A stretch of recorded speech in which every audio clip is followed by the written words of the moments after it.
तो हेलो दोस्तों, कैसे हैं आप सब लोग। आई होप आप सब बिल्कुल अच्छे होंगे और अपनी पढ़ाई भी बहुत अच्छे से कर रहे होंगे। तो दोस्तों, आज हम पढ़ने वाले हैं रिलेशन एंड फंक्शन, यानी संबंध एवं फलन। ठीक है दोस्तों, आज तक आप संबंध एवं फलन से बहुत ही बचते आए होंगे, डरते आए होंगे कि ये पता नहीं क्या बला है, समझ ही नहीं आती है। तो आज हम थोड़ा इंटरेस्टिंग तरीके से इसको समझने की कोशिश करेंगे। तो चलिए शुरू करते हैं। तो सबसे पहले हम इसकी परिभाषा देख लेते हैं। A relation between two sets is a subset of their Cartesian product. कुछ भी समझ में नहीं आया परिभाषा से तो चलिए देखते हैं ये परिभाषा क्या बोल रही है। इसको भी थोड़ा हम इलेबोरेट करते हैं। तो ये बोल रही है a relation between two sets. ठीक है, सेट्स क्या होते हैं? सेट्स किसी भी फाइनाइट वस्तुओं के एक समूह को हम सेट बोल देते हैं। जैसे कि मान लीजिए मैंने कुछ एलिमेंट्स लिए, 1 2 3। ठीक है, और मैंने इनका एक समूह ले लिया कि बस 3 एलिमेंट है मेरे पास, फाइनाइट 3 एलिमेंट है, और मैंने उनको एक बाल्टी में रख लिया, एक बकेट में रख लिया, और मैं उसको लेके घूम रहा हूँ। तो वही एक सेट है, वो एक समुच्चय है। ठीक है दोस्तों, जैसे कि set of boys of class 12, जैसे कि कक्षा 12 के सभी लड़कों का समुच्चय, ये भी एक सेट है। ठीक है, वो फाइनाइट होना चाहिए बस। ठीक है, तो ये हमने एक सेट ले लिया। ऐसे ही हमने एक सेट, मान लीजिए एक सेट बी ले लिया ABCD से। ये इसमें दो दो एलिमेंट्स हैं जो इसके अंदर लिखे हुए होते हैं, उनको हम बोलते हैं एलिमेंट्स। ठीक है, और हम हमेशा सेट को ऐसे करली ब्रैकेट से दर्शाते हैं। ठीक है, ये सेट को दर्शाने का एक तरीका है। ऐसे भी हम लिख सकते थे, लेकिन लिखने वालों ने इसको ऐसा लिखना सही समझा, तो हम ऐसे ही लिखते आ रहे हैं। ठीक है दोस्तों, तो अब इस डेफिनेशन के थ्रू चलते हैं हम। A relation between two sets is a subset of their Cartesian product. तो अब देखते हैं, सेट तो हमने समझ लिया क्या हो गया। तो अब इनका कार्टेशियन प्रोडक्ट देखते हैं। कार्टेशियन प्रोडक्ट का मतलब होता है कि हम ऐसे इसको शो करते हैं, और ये भी एक सेट ही होता है अपने आप में।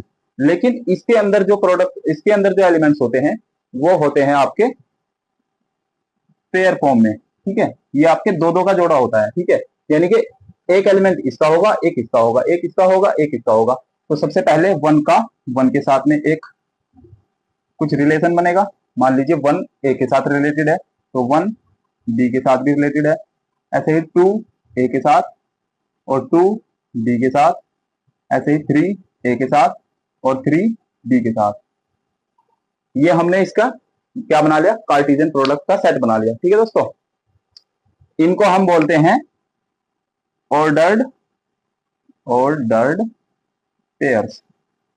इनको हम बोलते हैं ऑर्डर्ड पेयर्स, और इसको हम बोलते हैं कार्टेशियन प्रोडक्ट। इन सब चीजों को नोट डाउन करते रहना दोस्तों, ये आपके बहुत काम आएगी, वरना आप भूल जाओगे। Cartesian product. ठीक है दोस्तों, तो अभी तक हमने क्या देखा कि अभी तक इसने क्या बताया? ए रिलेशन बिटवीन टू सेट्स। हमने टू सेट्स ले लिए, मान लीजिए एक सेट ये है, एक सेट ये है। ठीक है, is a subset of their Cartesian product. पहले हमने कार्टेशियन प्रोडक्ट बना लिया। ठीक है दोस्तों, तो अब देखते हैं हम आगे की डेफिनेशन में क्या बताना चाह रहा है। सबसेट क्या होता है? सबसेट होता है जैसे कि कोई सेट है, उसमें 1 2 3 4 एंड सो ऑन, मान लीजिए 10 तक एलिमेंट है उसमें। ठीक है, एक सेट है, और हमने एक और छोटा सा सेट बनाया, जैसे कि 1 2 3।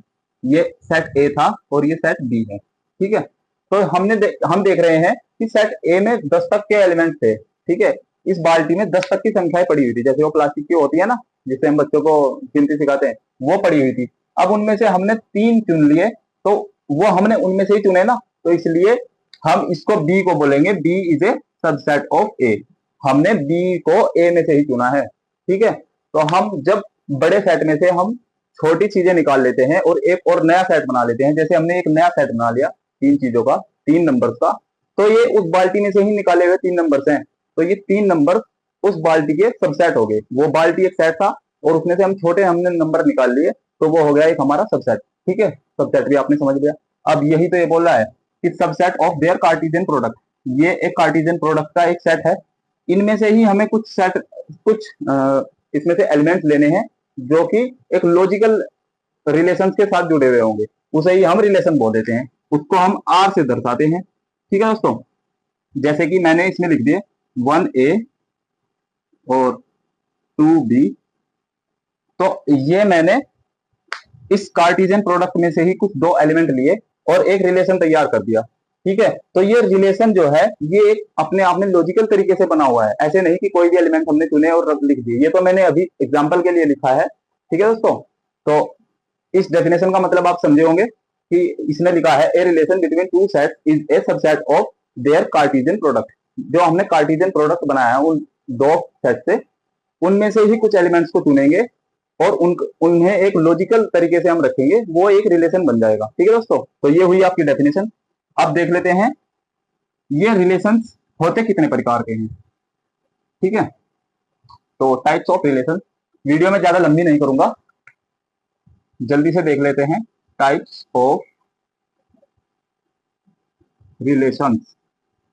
तो पहले ये आपको तीन तीन प्रकार के मेनली देखने को मिलते हैं, ठीक है। वैसे तो ये डेफिनेशन के थ्रू तो हम देखेंगे 5-6 टाइप के होते हैं, जैसे कि यूनिवर्सल सेट, नल सेट, ठीक है, और आइडेंटिटी रिलेशन, ठीक है। बट हमें पढ़ने तीन हैं जो कि आपके क्वेश्चंस करने में हेल्प करेंगे। नंबर 1 पर आता है आपका रिफ्लेक्सिव रिफ्लेक्सिव रिलेशन।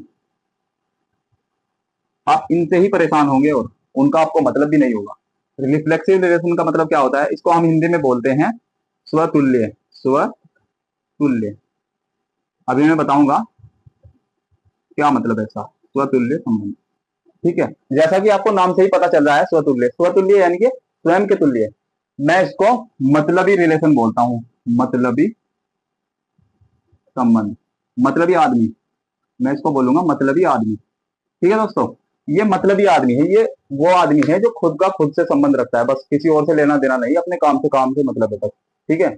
ये ना किसी के पास जाता है ना किसी से संबंध रखता है, बस अपने ही में मगन रहता है। जैसे कि मान लीजिए कोई ए एलिमेंट है, उसका खुद के ही साथ संबंध होना, ये क्या हुआ, ये रिफ्लेक्टिव संबंध को दर्शाता है। जैसे कि हमने एक सेट लिया था 1 2 3, वो उसके एलिमेंट के हमने अंदर रिलेशन बनाया। हम रिलेशन को ऐसे दर्शाते हैं, रिलेशन है ए टू ए सेट का ए सेट के एलिमेंट के साथ ही कुछ रिलेशन है, हम उसको ऐसे दर्शाते हैं। इस साइन को हम बोलते हैं सच दैट, इसको हम बोलते हैं टू। तो relation between A to A such that, वो आपको दे देगा कैसे भी एक लॉजिकल फॉर्म दे देगा। इसको हम सेट बिल्डर फॉर्म बोलते हैं। यहां पर लिख देगा कि एक्स कॉमा वाई, ठीक है, such that Y is equals to X plus one, ठीक है, ऐसे लिख के दे देगा और ये एक लॉजिकल रिलेशन बन जाएगा आपका। फिर आप उसमें देखेंगे कि ये जो रिलेशन बना है ये लॉजिकल रूप से बना है, तो क्या ये रिफ्लेक्टिव है, ठीक है। तो उसके एलिमेंट्स को हम चेक करेंगे। अभी तो मैं आपको एग्जांपल के लिए बता रहा हूं, जैसे कि मान लीजिए ये आपको एक सेट दिया है, तो आपका एक रिलेशन है 1 1 2 2 3 3, ठीक है। ये जितने भी इस रिलेशन में एलिमेंट्स होंगे, ये जितने भी ऑर्डर्ड पेयर्ड होंगे, ठीक है, ऑर्डर्ड पेयर्स होंगे, ये सभी इस सेट के एलिमेंट होने चाहिए, तभी ये रिलेशन इस सेट के अंतर्गत आएगा, ठीक है। ऐसे नहीं अपनी मर्जी से कुछ भी लिख दोगे आप यहाँ पर 4,5 ऐसे कुछ नहीं लिख सकते। जो इस सेट में एलिमेंट्स होंगे वही इस रिलेशन में एलिमेंट्स होने चाहिए, ठीक है दोस्तों। तो जब भी ऐसा खुद से मतलब रखने वाला आपको शकल दिखाई दे तो समझ लीजिए वो मतलबी आदमी है, यानी रिफ्लेक्सिव रिलेशन है, ठीक है दोस्तों। ये 1 है, इसको खुद से मतलब है, इसके साथ इसे किसी से कोई मतलब नहीं। अब यहाँ पर 2,3 आए या ना आए इसका तो काम हो गया, इसने खुद से खुद का मतलब रखा, अब दूसरे किसी से मतलब रखे। ये जैसे कि इसके प्रत्येक एलिमेंट ही मतलब ही होंगे जब ये रिफ्लेक्सिव रिलेशन होगा, ठीक है। कुछ कुछ होते हैं ना ऐसे परिवार जिसको खुद के आदमियों से खुद बस अपने परिवार से ही मतलब होता है कि भाई किसी के पास नहीं बैठना, अपने घर में रहना है और खुद खुद से ही मतलब रखना है, चाहे अपनी मम्मी से भी बात मत कर, बस खुद का काम खुद कर, ठीक है। तो वही आदमी है, बस खुद का काम खुद करते हैं और अपने से ही मतलब रखते हैं, तो सभी का हम शकल उसके साथ में होगा, ठीक है। तो ये आपको परिभाषा से भी दिख रहा है, इसके नाम से भी दिख रहा है, स्वतुल्य, स्वयं के तुल्य, अपने के तुल्य ही इसके साथ में जो होगा भाई। किसी सेट में ये एलिमेंट्स हैं, तो 1 1 के साथ तो रिलेशन रख सकता है, 2 2 के साथ रख सकता है, 3 3 के साथ रख सकता है। तो जब भी ऐसा रिलेशन रखेगा अपने अपने साथ मतलब ही आदमी होगा, तो उसे हम बोलेंगे रिफ्लेक्टिव रिलेशन, ठीक है दोस्तों। आई होप ये समझ में आया होगा आपकी। तो इसको नोट करेंगे और अगला देखेंगे।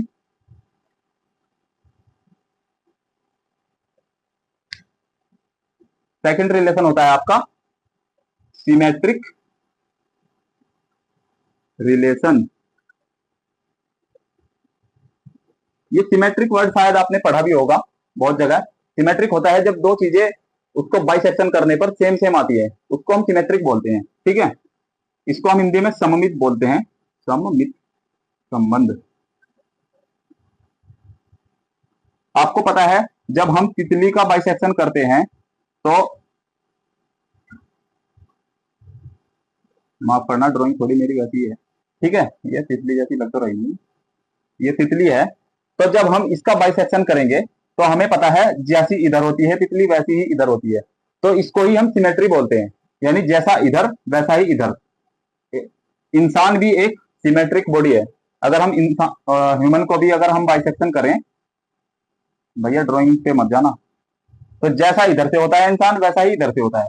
ठीक है, अगर हम बाइसेक्शन करें तो इसको हम बोलते हैं सिमेट्री। ठीक है दोस्तों, जैसे कि इंग्लिश का वर्ड एक्स, ये भी एक सिमेट्रिक है। अगर हम इसको ऐसे काटें तो जैसा इधर है वैसा ही इधर है। ठीक है दोस्तों, और वैसे ही रिलेशन को हम क्या बोलते हैं, सिमेट्रिक रिलेशन। ठीक है, तो चलिए देखते हैं। ये सेट ए था, इसमें एलिमेंट थे 1 2 3, तो ये रिलेशन सिमेट्रिक कब होगा, जैसे कि 1 का 2 के साथ रिलेशन है, तो 2 का 1 के साथ रिलेशन होना चाहिए, तभी ये रिलेशन क्या कहलाएगा, सिमेट्रिक। क्योंकि अगर आप इसको देखें, जैसा इधर है वैसा ही चित्र इधर है, ऐसे ही इसके साथ में 1 2 हो गया, 1 3 हो गया, तो 3 1 भी होना चाहिए। ठीक है, अगर आपका 2 3 है और 3 2 नहीं है एक भी एलिमेंट के लिए, तो ये क्या होगा, सिमेट्रिक रिलेशन नहीं होगा। ठीक है, अगर आपके पास कोई भी यहां पर लिखकर दिया हुआ है 1 3 लिखा है, तो अवश्य ही उसका 3 1 भी उसके साथ में उपस्थित होना चाहिए, तभी आपका रिलेशन क्या कहलाएगा, सिमेट्रिक। इसको आप ऐसे याद रखेंगे, अगर हम इसका बाइसेक्शन करते हैं तो जैसा इधर है वैसा ही इधर होता है, ये सिमेट्रिक कहलाता है। ठीक है दोस्तों, आई होप ये समझ में आया होगा। चलिए आगे चलते हैं, अगली वीडियो में हम इसके कुछ क्वेश्चंस भी देखेंगे। तो तीसरा रिलेशन क्या होता है हमारा, ट्रांजिटिव, ट्रांजिटिव रिलेशन। इसको हम बोलते हैं संक्रामक संबंध। भाई ट्रांजिटिव शब्द से ही आप देख रहे होंगे, ट्रांजिटिव का मतलब होता है आगे संप्रेषित करना, आगे भेजना।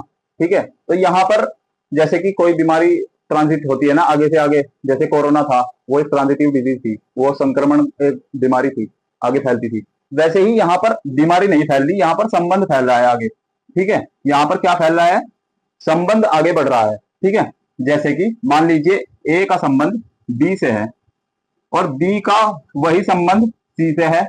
ठीक है, और ये उस सेट में उपस्थित है रिलेशन में, जो भी हमने सेट लिखा था। ठीक है, तो अवश्य ही उस सेट में वही संबंध ए और सी का होना चाहिए, तब ये क्या कहलाएंगे, तब ये सेट ट्रांजिटिव कहलाएगा, ट्रांजिटिव। तो चलिए एक एग्जांपल से देखते हैं कि क्या ये सेट ट्रांजिटिव है या नहीं। मान लीजिए एक कोई सेट है 1 और 2, इसके अंदर दो ही एलिमेंट मैंने लिए हैं। ठीक है, तो इससे एक रिलेशन बना है, ये 1 1 2 2 और 1 2। तो देखते हैं दोस्तों कि क्या ये रिलेशन ट्रांजिटिव है या नहीं। तो इसके लिए हम क्या करते हैं, सबसे पहले देखते हैं 1 1, और फिर इस 1 से शुरू होने वाला देखते हैं कि क्या कोई और एलिमेंट है, कि क्या ये रिश्ता आगे ट्रांजिट हो रहा है। 1 1, तो जरूर ये एलिमेंट शुरू में आना चाहिए। जैसे मैंने लिखा था ए का जो रिश्ता बी से है वही रिश्ता बी का सी से है, तो अगर वही रिश्ता ए का सी से हुआ तो ये रिलेशन ट्रांजिटिव कहलाएगा। तो ऐसे ही चेक करने के लिए हम एक ऑर्डर्ड पेयर देखते हैं 1 1, जिससे खत्म हो रहा है उससे शुरू होने वाला कोई एलिमेंट देखता है। जैसे कि यहाँ पर 1 खत्म हो रहा है, तो यहाँ देखते हैं 1 से शुरू होने वाला एक मिला है हमें, तो देखते हैं 1 1, 1 से शुरू होने वाला कौन है, 1 2, और फिर देखेंगे कि क्या 1 2 भी इस सेट में उपस्थित है। 1 2 हाँ है, तो ये रहा, तो ये तो होगा ट्रांजिटिव। ठीक है, ऐसे ही हमें हर एक ऑर्डर्ड पेयर के लिए देखना होगा, ऐसा नहीं कि एक के लिए देखा और ये पूरा रिलेशन हो गया। ट्रांजिटिव आपका, ऐसा नहीं होता है। हर एक एलिमेंट के लिए चेक करना होगा, जितने भी इसके अंदर मान लीजिए 3 ऑर्डर्ड पेयर रखे हुए हैं इसके अंदर, तो तीनों को अलग अलग चेक करना होगा। अगर तीनों आपके ट्रांजिटिव हुए तो ये आपका रिलेशन ट्रांजिटिव कहलाएगा। अब हम 2 के लिए चेक करते हैं। 2 अब 2 से खत्म होने वाला कोई है क्या? नहीं है, तो नहीं है तब भी ये ट्रांजिटिव होगा। ठीक है, 2 तरीके से ट्रांजिटिव होता है। अगर आपका खत्म होने वाले से कोई अगला शुरू होने वाला है, जैसे कि यहाँ पर 2 3 होता, तब हम इसका आगे देखते, लेकिन कोई शुरू होने वाला ही नहीं है, तो यहाँ पर कोई रिश्ता आगे बढ़ा ही नहीं, तब भी ये ट्रांजिटिव कहलाता है। ठीक है, अब हम देखते हैं 1 2 के लिए। 1 2, तो 1 2, 2 से खत्म होने वाला कोई है क्या? हाँ है ना, 2 2, तो इसे देखते हैं 2 2, तो 1 2 2 2, तो अब हमारे पास यहां पर जैसे ए बी से संबंधित है, बी सी से, तो ए सी से होना चाहिए ना, यानी कि ये और ये होना चाहिए ना, तो 1 2 होना चाहिए ना, तो क्या 1 2 है? हाँ है ना, ये रहा। तो इसका मतलब ये तीनों ही यहाँ पर पेयर क्या है? ट्रांजिटिव है। तो ये जो पूरा रिलेशन हुआ ये आर, ये कैसा रिलेशन होगा? ट्रांजिटिव रिलेशन ये होगा। ठीक है दोस्तों, तो अगर हमारा कोई रिलेशन दिया है और वो रिलेशन रिफ्लेक्सिव, सिमेट्रिक और ट्रांजिटिव तीनों प्रॉपर्टी शो कर रहा है, तो उस रिलेशन को हम एक खास नेम देते हैं, खास नाम से पुकारते हैं हम उसे हम क्या बोलते हैं? उसे हम बोलते हैं इक्विवेलेंट रिलेशन। क्या बोलते हैं? Equivalence, equivalence relation. ये कब बोलते हैं हम? जब आपका रिलेशन रिफ्लेक्सिव भी हो, सिमेट्रिक भी हो और ट्रांजिटिव भी हो। ठीक है, वो मैंने आपको बताया कि कैसे देखते हैं। जब रिफ्लेक्सिव होता है तो उसमें हम शकल मौजूद होने चाहिए, सिमेट्रिक होता है तो उसका हम बाइसेक्शन करेंगे, तो जैसा इधर है वैसा ही इधर होना चाहिए, और ट्रांजिटिव के लिए रिश्ता आगे बढ़ना चाहिए। 1 2 है और 2 3 है तो 1 3 भी होना चाहिए। अगर 2 2 दिया है और 2 2 के बाद कोई उसका हम शकल शुरू ही नहीं हो रहा, बाद वाले से, जो बाद वाला खत्म हो रहा है उससे शुरू ही नहीं कुछ हो रहा, तब भी वो ट्रांजिटिव कहलाता है। तो अक्सर आप इन्हीं में कंफ्यूज रहते हैं कि रिफ्लेक्सिव किसे बोलते हैं, ट्रांजिटिव किसे बोलते हैं, सिमेट्रिक किसे बोलते हैं। तो आई होप आप आज की इस वीडियो से आपको ये सब क्लियर हो गया होगा, और आप अब कभी नहीं कंफ्यूज होंगे कि ट्रांजिटिव क्या होता है या रिफ्लेक्सिव क्या होता है। इसी में ही कंफ्यूज रहते हैं दोनों में, कभी इसको ये समझ लेते हैं, इसको वो समझ लेते हैं, अब नहीं होगे। ठीक है दोस्तों, तो आई होप ये वीडियो आपको अच्छी लगी होगी। तो अगर आपको ये वीडियो अच्छी लगी है तो लाइक कीजिए, अपने दोस्तों के साथ शेयर कीजिए और हमारे चैनल को सब्सक्राइब कीजिए। हम ऐसे ही आगे आने वाले टॉपिक्स पर वीडियो लाते रहेंगे और आपके कंफ्यूजन को दूर करते रहेंगे। हम अगली वीडियो में इसके बारे में हम समझाएंगे, रेंज क्या होता है, डोमेन क्या होता है, कोडोमेन क्या होता है, और रिलेशन से संबंधित कुछ एग्जांपल्स करेंगे, क्वेश्चंस करेंगे। तो आज के लिए दोस्तों इतना ही, मिलते हैं अगली वीडियो में। धन्यवाद। जय माता सरस्वती।